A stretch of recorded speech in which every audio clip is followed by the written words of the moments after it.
It's been a few weeks since the quarterly Warhammer 40k balance slate, and one of my armies, the Thousand Sons, got hit pretty hard. I think GW made a major mistake here, and we're going to talk about the biggest change they made, why it sucks, and some other paths they could have gone down. Welcome back to Starhammer.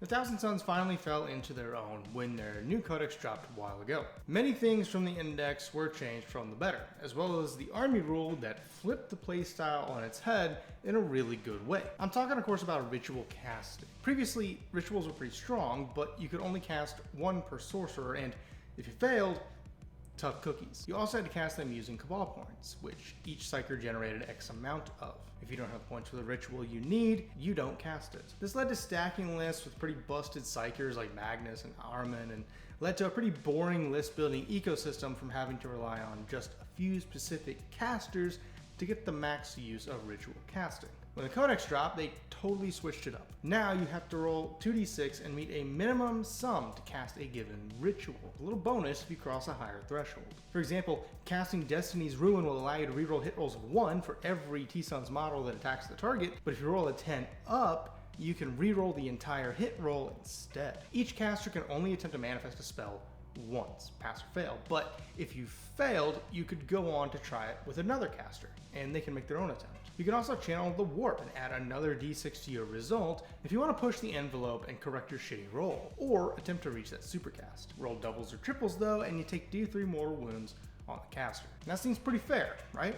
The great part being that T-Sons really felt like an actual psyker army. We had our very own shtick that nobody else had. While the rituals were generally weaker, looking at you, Doombolt, and we have fewer of them, they were achievable and allowed you to play in a totally different way than before. GW decided to take a shit on that with the most recent balanced slate, and the change has been quite noticeable, with win rates dropping from about 53% to 43%.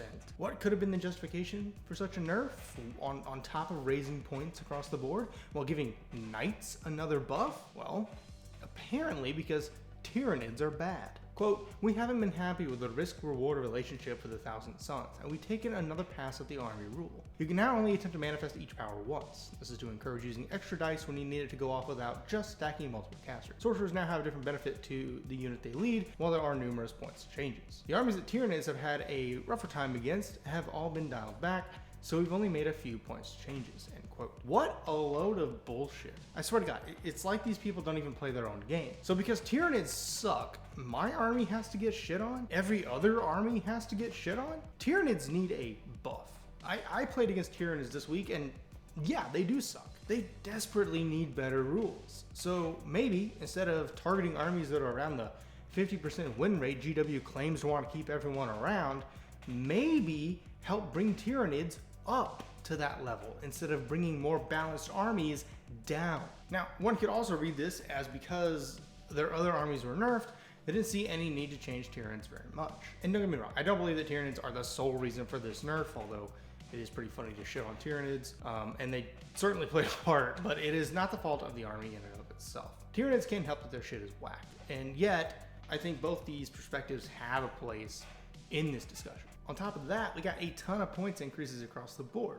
Now, I will say I don't disagree with these, with the exception of Rubric Marines going back up to index points values, or at least pretty damn close. I think they were 110 instead of 105, but I could be wrong. One of the many copes that I see is that T-Sons would have shot up in win rate anyway if the army rule didn't get nerfed, and I think that's a load of crap. When you factor in these hefty point increases, I find it incredibly difficult to imagine a world where Thousand Sons top the leaderboards. I could see them going to maybe a 55% at most. But let's bring it back to Games Workshop statements about the Thousand Sons army rule. They weren't happy with there not being enough risk versus reward in casting, so they want to force you to roll the extra d6 and take mortal wounds to discourage stacking casters. There was already plenty of risk. The new rule encouraged you to play your psykers much more aggressively so that you could be in the right place at the right time to use the right ritual, instead of trying to build a pillow fort for them and save up on Cabal points. Your most valuable units were now going to be on the front line in the thick of the action, slinging spells like their life depended on it, because it does. Stacking sorcerers is also a load of crap because most of their abilities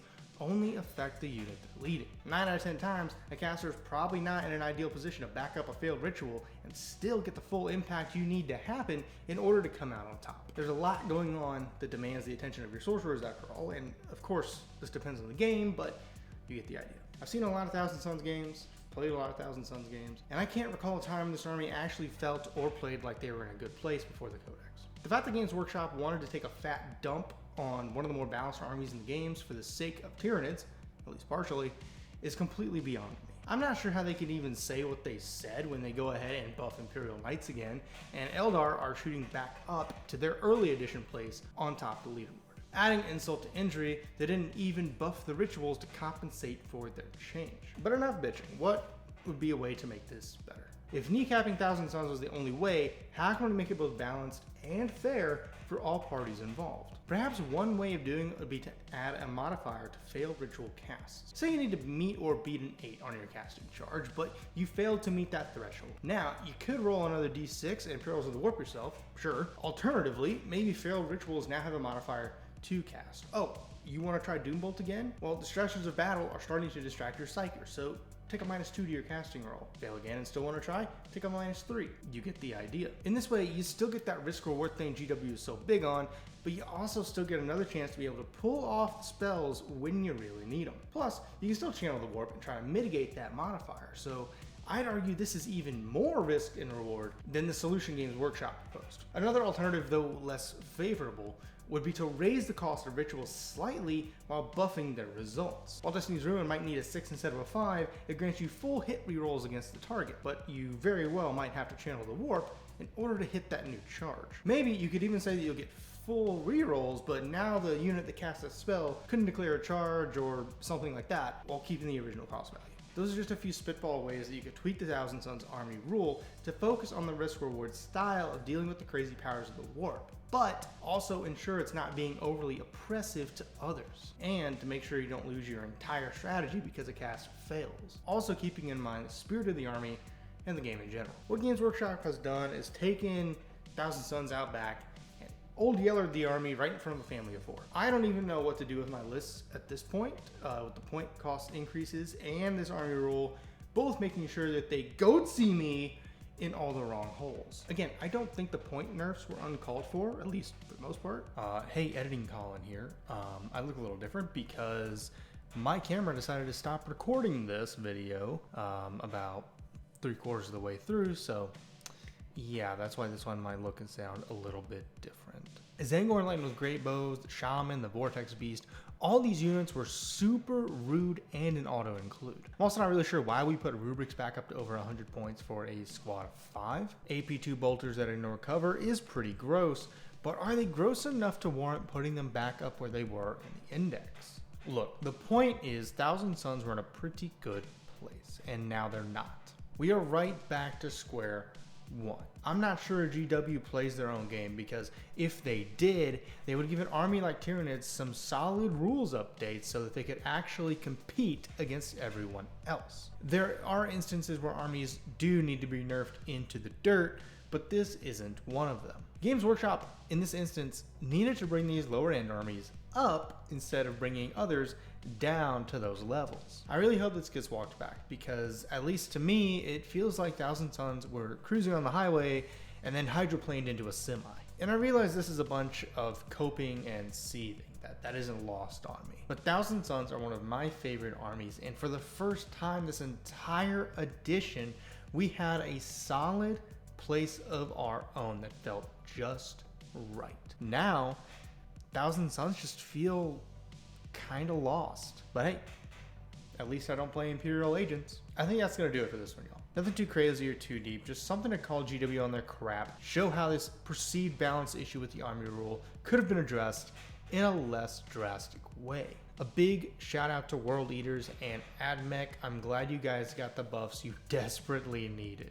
So how did this balance slate affect your armies? Let me know down below. As always, drop a like if you liked it, subscribe if you really liked it, hit the notification bell so you never miss a video, and check the community tab for shitposts and shenanigans. See y'all in the next one.